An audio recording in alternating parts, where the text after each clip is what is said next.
Izina Irene cyangwa se Irene nituvuga ayo mazina yombi nimwumve ko ari amazina atandukanye, ahubwo Irene rikoreshwa ku muhungu hanyuma Irene rigakoreshwa ku mukobwa. Narumwe ko turi buze kujya tuyakoresha yombi rero. Ubwo tujya dukoresha izina rimwe muri ayo murajya mwumva ko n'irindi ubwo biri kujyana. Ntabwo twayakoresha yombi icyarimwe, ubwo turajya dukoresha rimwe twumva ritwihutiye cyangwa se rije hafi. Rero izina Irene nkuko twari tubivuze rihabwa umuhungu hanyuma Irene rigahabwa umukobwa. Ntabwo ari amazina atandukanye ahubwo bitandukanira mu mivugire. Irene ni izina rifite inkomoko ku izina ry'ikigereki Erin risobanura amahoro. Ryari izina ry'Imana y'amahoro mu migambi bagiriki ya kera ku Mana yitwaga cyangwa se kubitiraga izina ryabo iyo Mana barayise Erin, umwe mu bana ba Zeus. Ntabwo twinjira mu mateka cyane ariko nabyo tuba tugomba kubishyiramo gato kugira ngo wumve iryo zina ryakomotse, kubera ko nkuko tubizi cyangwa se nkuko dusanzwe tubyumva akenshi dutangiye izina tuvuga ko rifite inkomoko mu rurimi runaka cyangwa se mu gace runaka. Rero mu Kilatini ryaje guhinduka Irene rikwirakwira mu Burayi binyuze mu Bakristo, aho nanone rero usanga no mu bihugu bya Afurika cyangwa se n'ibindi bihugu baryitirira abana cyangwa se abantu runaka. Nko muri mu kigero cyo twabivuze bwa Erin, mu Kirusi bakavuga Irina cyangwa se muri Pologne bakavuga Elena, mu gihe mu gihugu cy'u Rwanda bakoresha Irene ariko nanone biba byaravuye muri ibyo bihugu by'amahanga. Rero ntabwo dutinda muri ayo mateka, ahubwo turakomeza tubabwira ibisobanuro cyangwa se ibintu biranga izina Irene cyangwa se Irene ku mukobwa. Ariko mbere yuko tubivuga reka dusuze kandi dikaze buri mwese ugiye kubara natwe. Ngi basuzanga nawe ikaze ndisingizwe Edith. Turi kuri Media Empire aho tubagezaho ubusobanuro bw'amazina. Uyu munsi tugeze ku izina Irene ndetse na Irene, aho tugiye guha ikaze by'umwihariko ku bantu bafite ayo mazina. Niyo yitwa Irene, niyo yitwa Irene, tugwaye ikaze by'umwihariko. Ariko nawe wundi ntabwo uhejwe kubera ko ushobora kutitwa ko ariko ukaba ufite umuntu muziranye witwa ko wifuza kumva ibimuranga cyangwa se kwateye. Ushobora kutitwa ko ariko ukaba ufite ukaba wenda kubyara cyangwa se ukaba urumubye cyangwa se ukaba uteganya kubyara, ukaba wakwifuza kwitirira umwana wawe izina Irene cyangwa se Irene, ubwo ni ku mukobwa ndetse no ku muhungu. Rero ntabwo dutinda mu bintu byinshi, tugiye kubabwira ibintu biranga ba Irene cyangwa se Irene. Niba witwa ko ngwino ujye hafi cyangwa se igira hafi tugusobanurire ibikuranga cyangwa se tukubwire ibikuranga. Ikintu cya mbere kiranga ba Irene nkuko twabivuze tugitangira, izina ryabo ubwabo risobanura amahoro. Rero ikintu kiranga ba Irene nuko bakunze kurangwa n'amahoro cyangwa se nuko bakunda amahoro no kwirinda amakimbirane. Buriya hari abantu ujya kumva baravuze ngo uri umunyamahoro, icyo gihe nyine sinzi ubwo turabisobanura gute bubyumva, ariko ni ibintu byisobanura cyangwa se ni ibintu byumvikana. Iyo umuntu ari umunyamahoro nyine ni wa muntu ushobora gusanga biba gake ko ashobora kwisanga ari mu bibazo n'abandi bantu cyangwa se hari icyo yapfuye n'abantu runaka. Rero ikintu cya mbere kibanga ba Irene ni uko bakunda amahoro kandi bagakunda cyangwa se bakarangwa no kwirinda amakimbirane. Ikintu cya kabiri kiranga ba Irene, ubwo nkuko twabibabwiye nitujye tuvuga Irene mujye kumva ko na Irene ari wowe uwo muntu turi kuvuga. Ntabwo twayavuga yombi ngo tuvuge ngo Irene na Irene, turajya dukoresha rimwe ahubwo abandi muhite mwumviraho. Icya kabiri kiranga ba Irene rero nuko ari abantu bakunda cyangwa se bazwiho impuhwe, n'abantu bagira impuhwe, bagira ubumuntu bakagira n'impuhwe. Buriya iyo umuntu agira ubumuntu usanga akunda gufasha. Kugira ubumuntu nabyo biri mu kintu gikomeye cyangwa se biri muri bimwe mu bintu abantu bakunze kugira, ariko bikaba ari ibintu bikomeye kubera ko bitagirwa na buri muntu wese.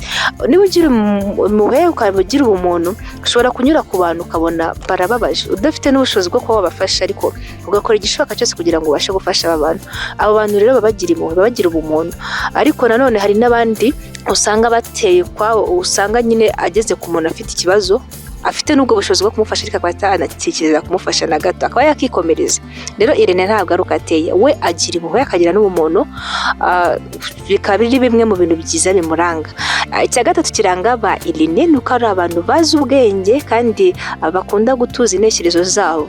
Usanga nyine ari abahanga, akenshi ubwo turavuga mu byo bakora cyangwa se niba bari mu ishuri usanga ari abahanga ku buryo no mu kwiga rimwe na rimwe biga ibintu nyine byigwa n'abahanga. Buriya mu bintu byose nubwo nta cyoroha kibaho, ariko nanone harimo ibintu abantu baba batinya, ugasanga hari nk'ibintu runaka mu masomo bavuga bati birakomera, ariko ba Irene bo ntabwo batinya kwiga nyine ibintu runaka ngo nuko bikomeye, kubera ko ubwabo bifitemo ubuhanga cyangwa se bazi ubwenge, ndetse baba bazi gutuza intekerezo zabo kugira ngo babashe kuzikoresha neza muri bwa bumenyi bashaka kugira.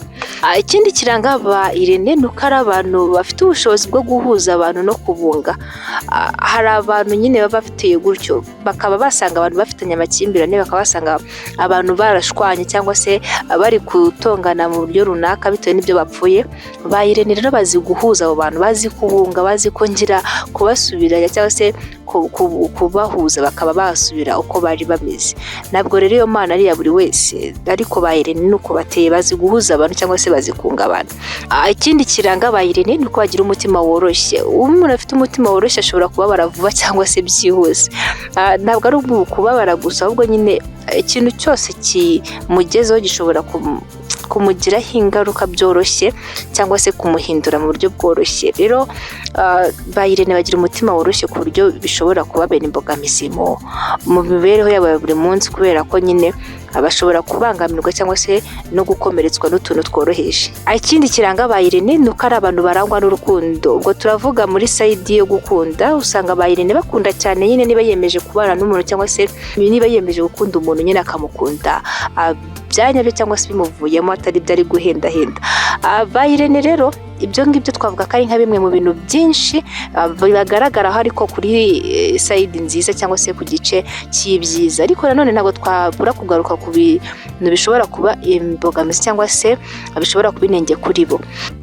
Ikintu cya mbere gishobora kuba inenge kuri bo mu bintu bibaranga ni uko bashyira ibintu ku mutima cyane. Buriya hari umuntu ugukorera ikintu ugahita ubyirengagiza, ugahita ubifata nk'aho bitabaye, ariko bo akantu kose bavuye nako bagashyira ku mutima cyane, cyangwa se tukoresha ya mvugo y'ubu bavuga ngo wabyegereje umutima. Iyo rero yaba imwe mu nenge zabo, kubera ko ibyo ngibyo ntabwo nyine biba ari ibintu byiza.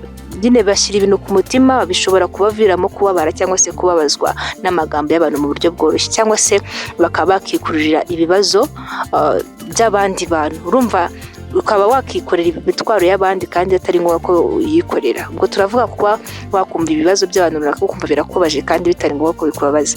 Iyo ni nk'imwe mu nenge zabo bagira. Ikindi kiranga ba Irene ariko muri bya bindi twavuze bisa nk'aho ari inenge, nuko ari abantu nyine bakunda kwigunga cyangwa se mu gihe baba bayishobora gusanga nyine bacecetse bigunze cyangwa se bari bonyine, kandi buriya ntabwo kwigunga ari byiza. Twagiye dukora ibiganiro kuri Media Empire bisobanura cyangwa se bivuga ku bijyanye no kwigunga cyangwa se n'indwara ya depression, aho abantu nyine bashobora kurwara depression cyangwa se kurwara agahinda gakabije kubera uko kwigunga. Rero niyo mpamvu iki kintu tukizanye mu bintu bisa nk'aho ari inenge kuri ba Irene. Ikindi kiranga ba Irene kikaba kirazana bwo mu nenge zabo cyangwa se mu bintu bitari byiza bibaranga, nuko birinda amakimbirane. Irene ni umuntu ukunda kwirinda amakimbirane, ariko ushobora kuvuga ngo ibyo bintu ni bibi gute kandi byakabaye ari ibintu byiza. Iyo buriya ntabwo kuvuga ngo kwirinda amakimbirane nitubisobanura turajya kuri sayidi yo kuba n'urugero umuntu ashobora kuba atavuga ikimurimo. Tuvuge wamurakaje cyangwa se wamukorera ikintu kibi, nta nubwo ubizi ko wamukorera ikintu kibi, ariko aho kugira ngo abigusobanurire akaba yakicecekera, ugasanga nyine aricecekeye ariturije, akweretse ko anishimye cyangwa se wenda akweretse gatoya katishimye, ariko ntabwo bifuza kwinjira muri cya kintu ngo abashe nyine kukwereka ko cyamubabaje ngo umuntu abikemure, kuko nyine aba yumva ko nabijyamo bishobora kuzana amakimbirane. Rero iyo nayo yaba imwe mu ngingo cyangwa se mu bintu bimuranga, ariko kuri ya sayidi itari nziza twavuze, byaba bimwe muri za nenge twavuze.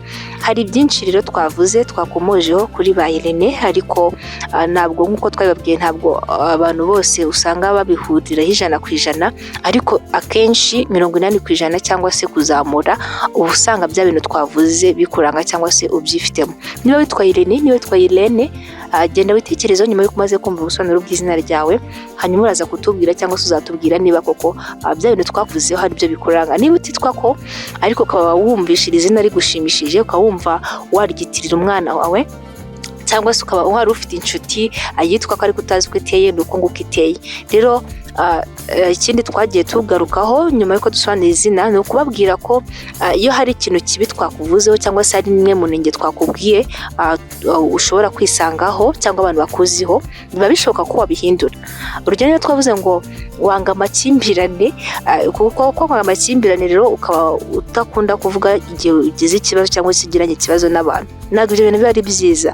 Ntabwo ari byiza ko wacecekana ibintu ngo wumve ko kubicecekana ari ukwirinda amakimbirane, ahubwo ushobora gufata umwanzuro wo gutekereza cyangwa se wo kwiga ukuntu byahinduka. Niyo mpamvu tuvuga ngo ibyo twakubwiye biba bishoboka kubihindura, ariko nanone ntabwo bihinduka 100%, ariko hari biba bishoboka ko byanahinduka 100%. Nubwo ushobora gutangira kwiga uburyo uzajya ubana n'abantu, niba mugiranye ikibazo mubashe kukivugaho mugikemure, aho kugira ngo uvuge ngo ndabiceceka kugira ngo bitazana amakimbirane, kuko kwa kubiceceka kwa bishobora guteza ibibazo birenze ibyo watekerezaga. Ntabwo dutsinda mu bintu byinshi, nubwo bisa nkaho twamaze kubitindamo, ariko iby'ingenzi twabivuze, byari ngombwa cyangwa se byari byatumye tujya gusobanura iri zina twabivuze. Reka dushimire bamwe bose banye natwe, reka tunabifurize kugubwa neza, tunabashishikariza kuzabana natwe mu byo tuzagezaho ubutaha. Mwari kumwe nanjye Isingizwe Edith, turi kuri Media Empire. Nimugire ibihe byiza.